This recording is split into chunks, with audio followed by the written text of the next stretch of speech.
ఉండొచ్చు, లేకపోతే ఆధిపత్య పోరు ఉండొచ్చు, లేకపోతే రెండు పార్టీల మధ్య ఆధిపత్య పోరు ఉండొచ్చు, ఈ రాష్ట్రంలో తర్వాత స్థానం ఎవరు ఆక్రమించుకోవాలనే కోరికలు ఉండొచ్చు, లేకపోతే ఈ పార్టీలో ఎవరు అది మళ్ళీ లైమ్ లైట్లో ఉండాలనే ఆధిపత్య పోరు ఉండొచ్చు. కానీ మీ ఆధిపత్య పోరు కోసం రైతాంగాన్ని బలిపెట్టాలనో, రైతాంగాన్ని ఆందోళన పరచాలనో, ఆయన్ని ఇబ్బంది పెట్టాలనేటటువంటి రాజకీయ ప్రయత్నం మీ యొక్క తప్పుడు విధానం అని చెప్పి ఆ ఇరు పార్టీలకి విజ్ఞప్తి చేస్తున్నాం.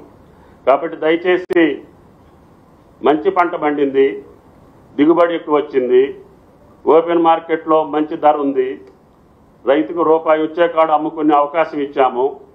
మేము ఎక్కడా కూడా రిస్ట్రిక్షన్ పెట్టట్లేదు. ఓపెన్ మార్కెట్లో రూపాయి వస్తూ అమ్ముకోమని చెప్తున్నాం. పర్చేసింగ్ సెంటర్కి వచ్చిన ప్రతి గింజ కొంటామని చెప్తున్నాం. అది దొడ్డు రకం కావచ్చు, సన్న రకం కావచ్చు, ప్రతి గింజని కొంటాం. ప్రతి రైతుకి అమౌంట్ కూడా విత్ ఇన్ టైంలో ఇచ్చి తప్పకుండా రైతును ఆదుకోవాలనే ప్రభుత్వం తప్ప మీకు మాదిరిగా మాటలతోటో చేతలతోటో రైతును ముంచినటువంటి ప్రభుత్వం కాంగ్రెస్ ప్రభుత్వం కాదు అని చెప్పి ఆ ఇరు పార్టీలకు విజ్ఞప్తి చేస్తున్నాం. కేంద్రంలో ఉన్న పార్టీకి కూడా విజ్ఞప్తి, మీరిచ్చినటువంటి గైడ్ లైన్స్ ప్రకారంగా మేము కొనాలి. మీకు అంత ప్రేమ ఉంటే, అంత అభిమానం ఉంటే, రైతుల మీద అంత మక్కువ ఉంటే, నిజంగా రైతాంగం కోసం మీరు మాట్లాడే పద్ధతి ఉంటే ఆ యొక్క గైడ్ లైన్స్ కొంచెం మార్చండి. మాయిశ్చర్ యొక్క విధి విధానాలు మార్చండి. అది కాటన్లో కావచ్చు, వరిలో కావచ్చు.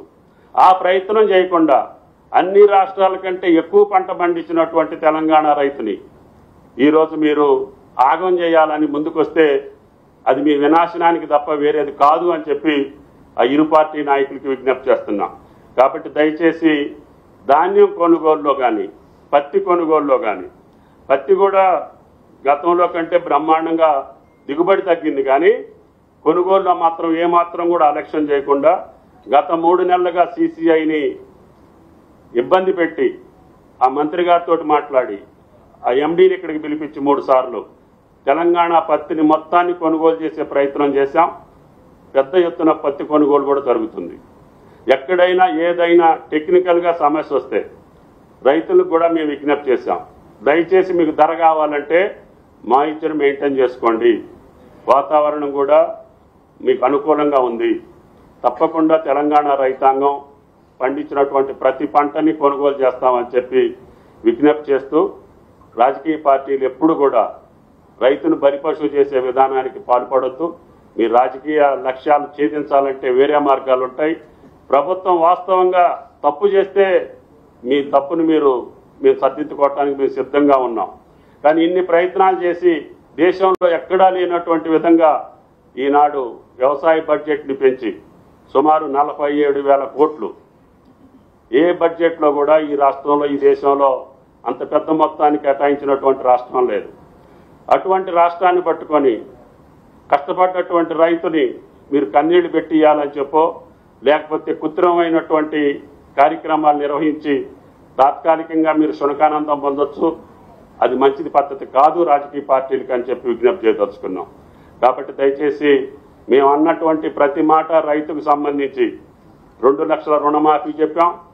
అది ఆగస్టు 15కి 2 లక్షల లోపు ఉన్నటువంటి వాళ్ళందరికీ చేశాం. 2 లక్షల పైన ఉన్నటువంటి వాళ్ళకు కూడా రేపు రైతు సదస్సులో మిగిలినటువంటి వాళ్ళకి ఎప్పుడు ఇస్తాం, ఏ రకంగా ఇస్తాం, మొట్టమొదటి సంవత్సరంలోనే మేము తప్పకుండా రుణమాఫీ పూర్తి చేస్తామని చెప్పి కూడా ముఖ్యమంత్రి గారు కేబినెట్ నిర్ణయించుకున్నాం. తప్పకుండా ఆ కార్యక్రమాన్ని కూడా పూర్తి చేసే బాధ్యత మాది. దాని తర్వాత రైతు భరోసా కూడా సబ్ కమిటీ నివేదిక వచ్చిన తర్వాత తప్పకుండా రైతు భరోసాను కూడా కంటిన్యూ చేయాలనేది మా ప్రభుత్వం యొక్క లక్ష్యం. అంతేకాకుండా పంట బీమాని కూడా ఈ సంవత్సరం కేబినెట్లో చర్చించి ఏ పంట అయినా సరే, ఏ రైతు అయినా సరే నష్టపోతే తప్పకుండా రైతును ఆదుకోవాలి. అవసరమైతే ఆ రైతుల యొక్క ప్రీమియం కూడా రాష్ట్ర ప్రభుత్వమే భరాయించి అకాల వర్షాలకో, ప్రకృతి వైపరీత్యాలకో నష్టం జరిగితే ఆ పంట నష్టం వచ్చేటట్టుగా రైతును ఆదుకోవాలన్న ఏకైక ప్రభుత్వం భారతదేశంలో తెలంగాణ ప్రభుత్వం. ఇన్ని కార్యక్రమాలు చేస్తున్నటువంటి ప్రభుత్వం, గతంలో వాళ్ళు ఎగవేసినటువంటి రైతు బంధుని చెల్లించినటువంటి ప్రభుత్వం, అదేవిధంగా అన్ని డిపార్ట్మెంట్లో ఉన్నటువంటి బాకీల్ని తీర్చి కొత్త విధానానికి పోతా ఉన్నాం. కాబట్టి దయచేసి తెలంగాణ రైతుని ఇబ్బంది పెట్టేటటువంటి మీ రాజకీయ క్రీడ మానేయమని చెప్పి ఆ రాజకీయ పార్టీలకు విజ్ఞప్తి చేస్తున్నాం. Thank you.